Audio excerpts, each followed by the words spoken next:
Assalamualaikum warahmatullahi wabarakatuh. Salam sejahtera untuk kita semua. Bagaimana kabar Bapak Ibu sahabat honorer? Tentu ya sedang mempersiapkan diri ya untuk bisa mengikuti seleksi P3K maupun PNS ya. Di tahun 2023 ini semoga Ibu Bapak sahabat honorer tetap semangat, optimis ya. Dan jangan lupa dengan berdoa, semoga Bapak Ibu sahabat honorer sukses selalu. Baik, pada video kali ini saya hadir untuk menyampaikan informasi ya. Ada temuan 1 juta tenaga honorer fiktif. Nah ini solusi untuk Kemenpan RB berantas mafia non ASN. Nah seperti apa ini? Informasi ini dari Wakil Ketua ya Komisi 2 DPR RI Jumirat ya. Ini yang memberikan informasi mengenai temuan adanya 1 juta tenaga honorer bodong ya, arti fiktif ya. Nah memang selama ini yang tercatat, yang terdata itu sudah sekitar 2,3 juta ya. Namun kesininya ya ada penambahan yang tidak signifikan ya. Nah untuk itu maka diadakanlah pengecekan ya. Nanti hasilnya apakah yang 2,3 juta ini adalah sudah murni, sudah terdata ya. Dan ini selebihnya berarti ini adalah honorer yang fiktif ya. Baik, mari kita simak ya seperti apa informasi yang sebenarnya. Inilah informasi mengenai temuan 1 juta honorer ya fiktif ya. Dari ayobandung.com, permasalahan tenaga honorer masih menjadi pekerjaan rumah Kemenpan RB yang belum diselesaikan. Hal itu karena permasalahan tenaga honorer sangat besar dan kompleks. Salah satu permasalahan tenaga honorer yang harus dihadapi oleh Kemenpan RB adalah banyaknya data fiktif. Nah ini adanya temuan data fiktif ya. Nah seperti apa sebenarnya data fiktifnya? Setidaknya ada 1 juta tenaga honorer fiktif hasil temuan Badan Pengawas Keuangan dan Pembangunan BPKP. Nah ini sudah kerjasama ya antara Menpan RB dengan BPKP itu di dalam pengecekan ya penelusuran data mengenai honorer. Ternyata ada temuan ya 1 juta honorer yang fiktif. Nah temuan data 1 juta honorer siluman ini disampaikan oleh anggota DPR RI fraksi PKS Mardani Alisera. Nah ini datanya dari mana ya? Mardani menyampaikan adanya data 1 juta honorer itu dalam pertemuan yang digelar ruang rapat fraksi PKS pada Selasa 29 Agustus 2023. Pertemuan tersebut dihadiri oleh belasan orang yang berasal dari beberapa forum tenaga honorer di Indonesia. Doakan honorer ini akan diverifikasi oleh BPKP, sementara ini masih banyak yang tidak betul datanya. Kita akan bersihkan yang siluman ini, artinya honorer yang fiktif ini ya akan dibersihkan. Karena ternyata temuannya cukup besar ya 1 juta honorer ini.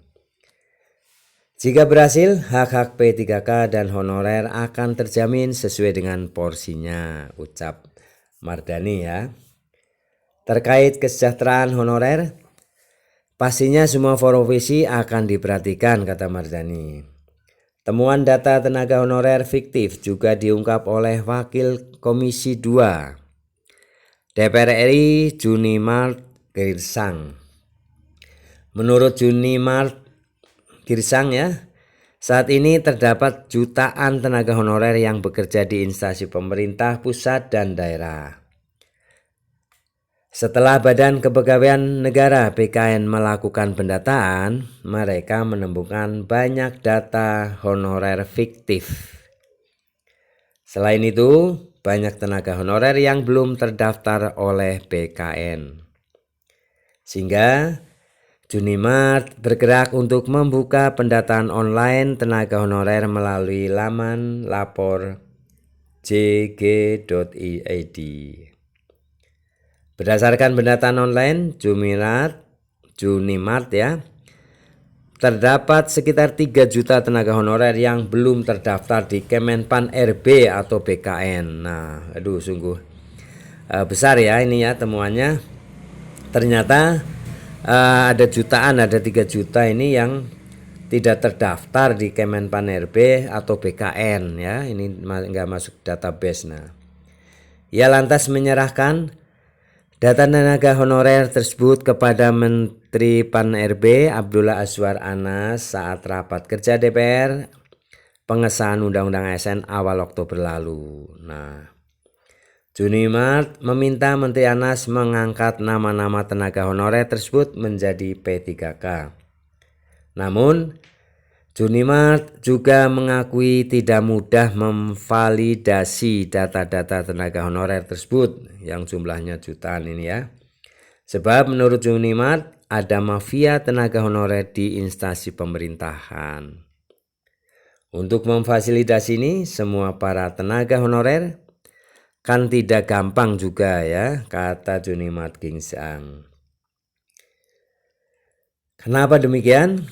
Saya sampaikan ke Menteri bahwa saat ini ada mafia tenaga kerja honorer, ujarnya.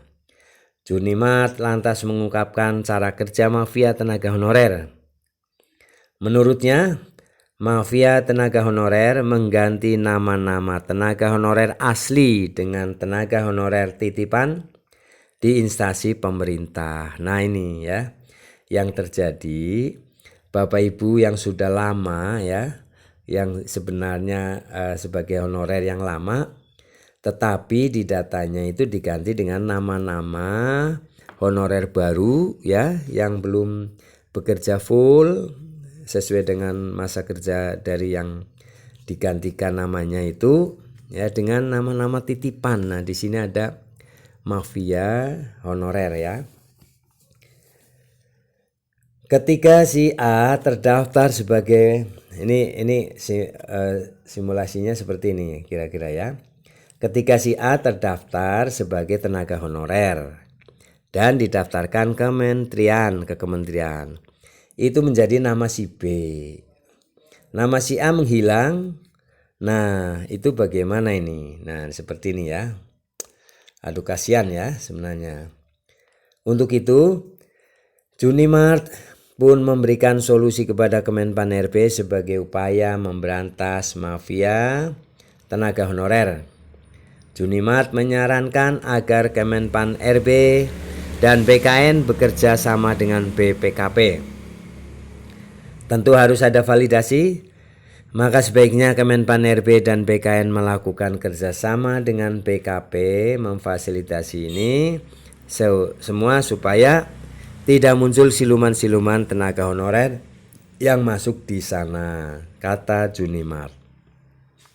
Termasuk di DPR ini kan banyak honorer di sini. Ini kita perjuangkan semuanya. Tenaga honorer saat ini masih bisa sedikit bernafas lega karena pemerintah batal melakukan penghapusan pada November 2023 ini. Rencananya penghapusan tenaga honorer paling lambat hingga Desember tahun depan. Nah, ini ada 1 tahun ya perpanjangan masa honorer ya. Nah, pada 2024 nanti pemerintah diharapkan bisa mengangkat semua tenaga honorer menjadi P3K. Setelah itu pemerintah dilarang merekrut tenaga honorer lagi. Nah, demikian ya Bapak Ibu informasi mengenai mengenai honorer ya, tenaga honorer yang fiktif atau bodong ya istilahnya, yang jumlahnya sampai jutaan ya, sehingga ternyata ada mafia ya di dalam mafia honorer ini, dengan mengganti nama Bapak Ibu yang sudah lama bekerja, digantikan dengan nama-nama baru ya, yang itu adalah titipan. Tapi tetap ya berharap, berdoa aja ya Bapak Ibu supaya tidak terjadi seperti ini lagi. Dan semoga pemerintah ya, dalam hal ini Kemenpan RB, BKN ya, dan DPR untuk bekerja sama dengan BPKP ya, agar bisa memvalidasi kembali, semoga yang namanya tercatat kemudian diganti itu akan bisa pulih kembali. Terima kasih ya Bapak Ibu telah menyimak video ini sampai selesai. Mohon maaf apabila ada kesalahan dalam penyampaian. Salam sukses selalu ya, agar Bapak Ibu bisa sukses. Jangan lupa subscribe, like, isi komentarnya, dan share video ini ke grup-grup WA lainnya. Terima kasih atas perhatiannya. Mohon maaf apabila ada kesalahan. Assalamualaikum warahmatullahi wabarakatuh.